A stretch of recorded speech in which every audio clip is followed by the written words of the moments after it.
Well, I'm on my way to PetSmart right now.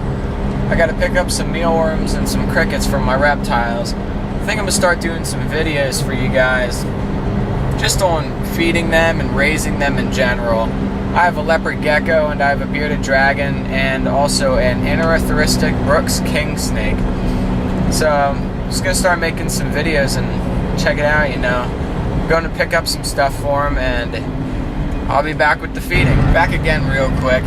I won't be making any videos really on my king snake just because it's a snake, so mainly the videos I want to be making are on my leopard gecko and my bearded dragon because those guys are the ones that are still in their growing process, so I can kind of take you step by step through what I do to take care of them basically. So I just wanted to let you guys know. Alright, well guys, I'm back and this is Spike. He's my bearded dragon. He's just a regular inland bearded dragon, I believe. And I normally feed him crickets, which is what I do for him. And I normally also give him a pinky or two whenever I feed him just to help beef him up a little bit. But I wasn't able to get him pinkies today, so I got him these things called super worms. And they are just a huge version of a mealworm if you ever heard of them or seen them before. They're just big guys. They're just really big, so I'm gonna see what he thinks of them. See what he thinks. I'm gonna bring him over to where you guys can see him, and I'll feed him a couple. Bearded dragons have a really big diet, so the bigger they get, the more you gotta feed them. You should feed them about 12 crickets, literally about 2 times a day because of their size. They can normally get about 25 inches in length. Right now, Spike is about 19 inches. That's what he's about right now. So I'm gonna feed him a couple, see what he thinks of them. I think he'll like them because he normally eats them. Yep, there he is. He sees them. Bearded dragons love to be hand-fed. They love to be hand-fed. It's one of the best ways to develop a relationship with your bearded dragon. There you go. One of the best ways. Because bearded dragons are really personable animals. They're very, very personable. So you want to hold them, but don't hold them for too long. You'll stress them out.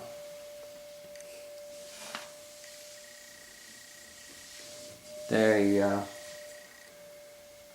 Best way, like I said, the best way to develop a relationship with your bearded dragon is hand feeding them. That's the best way because then they will come to you and they will also, you'll notice they'll actually make eye contact with you. They're very curious. They always want to know what you're doing. So you want, basically the tank that I have for them right now is it's 55-gallon tank. It's 48 by 13. That's actually the minimum size for a tank that you want for a bearded dragon. That's the minimum size. They like their space, and they will purposely stunt their growth. They'll purposely stunt their growth. So, which is actually what happened to him because I raised him in a smaller tank and he stopped growing out of nowhere. But now he's doing good though. I'm gonna feed him some crickets. He's got some quick reflexes. Got some crickets from PetSmart.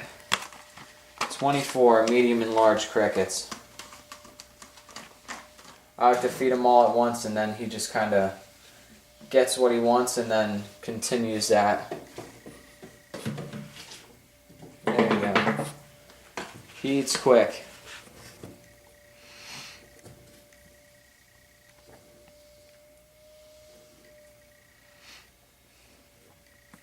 And that's Spike for you.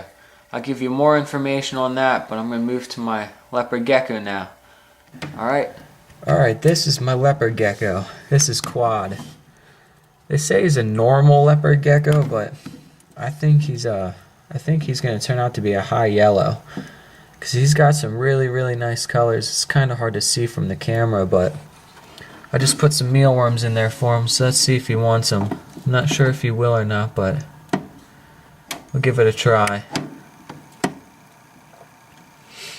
Sometimes it takes a little bit for him to notice them, but he doesn't really eat much in front of me yet because he's still a juvenile.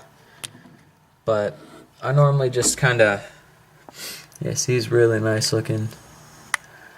I normally just put a couple mealworms in there for him, and they're nocturnal, so they won't eat too much until they get older. They won't eat too much like in front of you because they're pretty shy when they're juveniles. So just kind of put the mealworms in a little dish, and then I leave it go. I like the desert sand for them.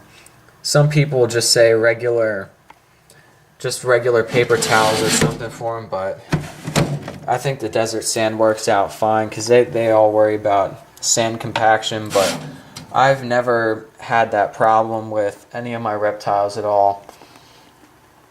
So that works out nice, and he eats a good amount of mealworms by himself during the night normally. Sometimes he'll eat when I'm here, but it's hard to say if he will or not. He's still pretty shy. I got him back in January and actually February.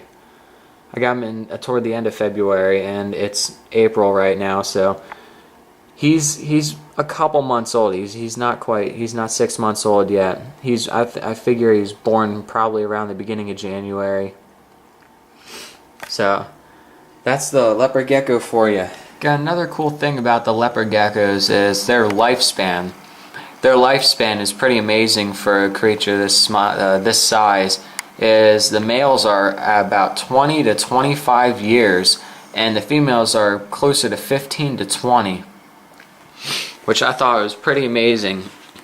I don't know why it's different. I don't know if it's because of breeding or what, but that's just how it is. And quad, I figured out, is a male. You can start determining by the preanal pores and the femoral pores on their back. I can't show you right now because he's pretty skittish, but that makes a V line around his hip area underneath his abdomen, and that's basically how you can tell if it's a male or a female. They start developing these pores probably 4 months into their age. Now Quad, I believe, was born around January, the beginning of, and I got him around February, toward the end of February. And it's April right now, so he's a couple months old, but he still has a while to go. It takes a little while for them to start growing. And this is his setup basically. You got, sorry, it's kind of dirty. There's because I have his humidification chamber. They definitely like to live in humid areas. They are normally found in jungles of Pakistan, is where the leopard geckos originate from. So you'll see a little bit of the sphagnum moss that I have out there. A lot of people just say give them a hide, you know, but just give them a little hide, which is just a little cave that they can go in. But I like to do the humidification chamber because it helps with their shedding, and they normally go through their first shed around 1 month is normally what it is. He shedded about 2 times so far, which is really good. And this is right here, just a little cactus hide that I have for him. That way he can go into cool down. They cool down on their own. That's why I have one light right here, and there's nothing over here. You want their hottest temperature should be about between 85 and 90 degrees, and that's exactly what that is. And then you want a cooler temperature so they can cool themselves down. So that's about it for today. I'll get back to you with some more information another time. Alright, bye.